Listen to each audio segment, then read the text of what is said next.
Hello students, welcome to this video. अगर आप BCom के स्टूडेंट हैं, चाहे आप प्लेन बीकॉम कर रहे हैं, चाहे बीकॉम ऑनर्स कर रहे हैं, तो ये वीडियो आप सभी के लिए है। और इस वीडियो के अंदर आज हम बात करेंगे कि how to prepare the costing subject for BCom exam. आप सभी को पता है कॉस्टिंग एक बहुत ही ज़्यादा इंपॉर्टेंट सब्जेक्ट है आपके बीकॉम के पेपर्स के लिए। उसके साथ साथ अगर आप कोई फाइनेंस का प्रोफेशनल कोर्स कर रहे हैं तो कॉस्टिंग सब्जेक्ट आपको वहाँ ज़रूर देखने को मिलेगा।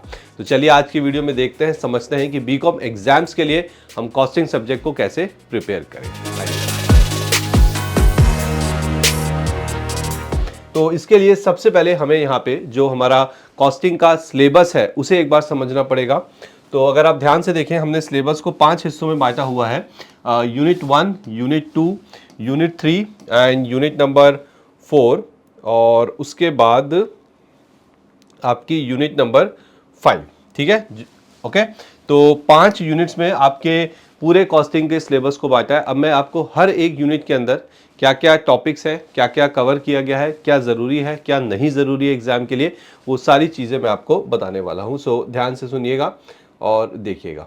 चलिए, तो सबसे पहले अब हम बात करते हैं आपकी यूनिट नंबर 1 की। तो यूनिट नंबर 1 में meaning, scope, objective, advantage of cost accounting, difference between financial and cost accounting, cost के concepts, classification, overview of elements of cost and cost sheet, role of cost accountant in organisation, introduction to cost accounting standards and cost accounting records and audit rules. अब ये काफ़ी सारा content है इसके अंदर, unit number 1 के अंदर।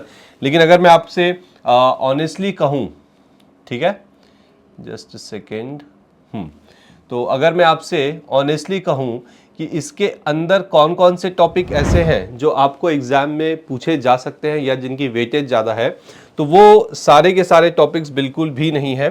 ठीक है, यहाँ पे सबसे इंपॉर्टेंट है आपका कॉस्ट शीट वाला चैप्टर। ठीक है बच्चों, तो ये जो कॉस्ट शीट चैप्टर आप देख रहे हैं, जिसे मैंने अभी अभी सर्कल किया, ये सबसे ज़्यादा इंपॉर्टेंट है क्योंकि ये एक ऐसा चैप्टर है, इसके अंदर जो भी आप पढ़ेंगे, जो फॉर्मेट आप देखेंगे कॉस्ट शीट का, वो आगे कहीं ना कहीं आपका इस्तेमाल होता है और ये बहुत आसान भी है। ठीक है, और दूसरी चीज़ कि जो आपकी यूनिट नंबर 1 है, ठीक है, जो आपकी यूनिट नंबर 1 है, ये मेजरली थ्योरी है।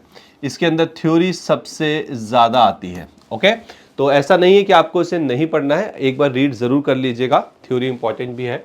और इसके अंदर थ्योरी के साथ साथ आपको प्रैक्टिकल टॉपिक्स भी मिलेंगे। जैसे एक प्रैक्टिकल मैंने आपको बताया यहाँ पे कॉस्ट शीट, सिर्फ ये कॉस्ट शीट ही है जहाँ पे जो प्रैक्टिकल है, बाकी ये सब प्रैक्टिकल नहीं, पूरा का पूरा थ्योरी है। ठीक है, चलिए यूनिट 2 की तरफ बढ़ते हैं। तो unit 2 is a very very important unit, exam में काफ़ी ज़्यादा पूछा जाता है। इसके अंदर आप मटेरियल और लेबर, इन दो एलिमेंट्स ऑफ कॉस्ट के बारे में पढ़ेंगे। ठीक है, तो मटेरियल्स के अंदर material control technique, accounting and control of purchase, storage, issue, ठीक है, inventory system, method of pricing जैसे कि FIFO, LIFO, simple, weighted average, okay, standard cost, physical verification, accounting treatment and control of losses, wastage, scrap. तो बहुत ज़्यादा content है material का। लेकिन अच्छा, इसमें एक चीज़ ध्यान रखना है, मटेरियल एक प्रैक्टिकल सब्जेक्ट है, जनरली प्रैक्टिकल चैप्टर है। ठीक है, ऐसा नहीं कि थ्योरी नहीं है, आपको हर चीज़ थ्योरी में भी मिलेगी, लेकिन जब आप प्रैक्टिस करेंगे अपने एग्जाम के लिए तो मटेरियल चैप्टर से जो प्रैक्टिकल क्वेश्चन है, जो न्यूमेरिकल्स हैं, वो ज़्यादा से ज़्यादा प्रैक्टिस करिएगा क्योंकि ये एग्जाम में 100% आता है। और ठीक वही चीज़ मैं लेबर के लिए बोलूँगा।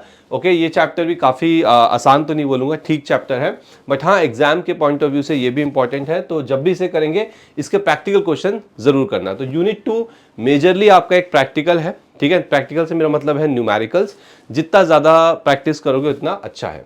यूनिट 3 में हम ओवरहेड्स के बारे में बात करेंगे। सेम वही चीज़ मैं यूनिट 3 ओवरहेड्स के लिए बोलूँगा कि इसकी भी प्रैक्टिस आपको बहुत अच्छी करनी है। तो यूनिट 2 और यूनिट 3 में, ठीक है, ये पूरे के पूरे न्यूमेरिकल्स हैं। ओके, आपको एक बार रीड करना है थ्योरी को, लेकिन प्रैक्टिस पे ज़्यादा फोकस करना है।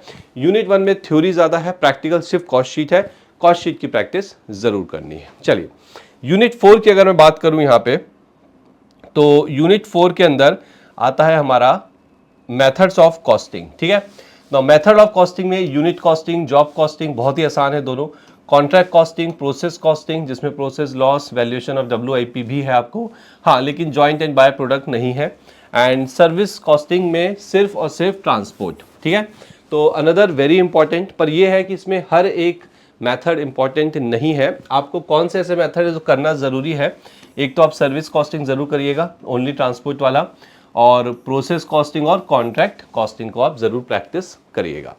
लास्ट यूनिट है आपकी cost accounting book keeping system.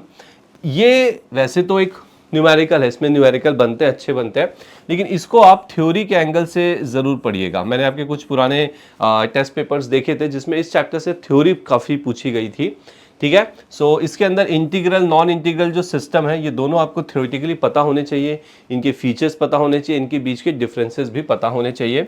और reconciliation of cost and financial accounting accounts profit, इसके न्यूमेरिकल्स आप ज़रूर 2-4 करके जाइएगा, ठीक है।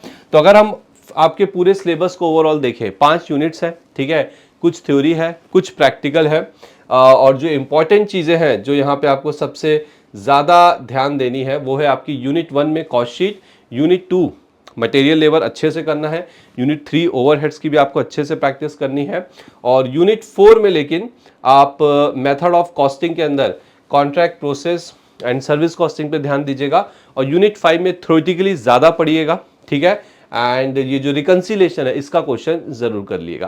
तो जब भी आप अपनी कॉस्टिंग की प्रिपरेशन तैयार करते हैं अपने बीकॉम एग्जाम्स के लिए, ठीक है, आप इसी तरह से जो इंपॉर्टेंट चीज़ें मैंने बताई आप इन्हें पहले करिए, फिर अगर समय बचता है तो आप बाकी के टॉपिक्स भी ज़रूर करिए।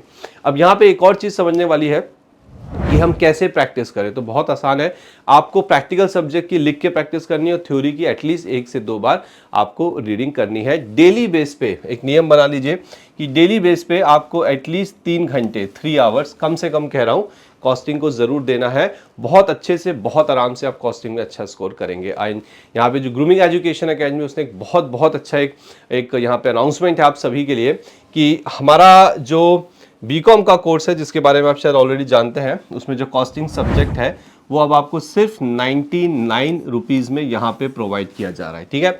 सिर्फ 99 रुपीज़ में कॉस्टिंग सब्जेक्ट आपको मिल रहा है, तो जाइए इसे लीजिए।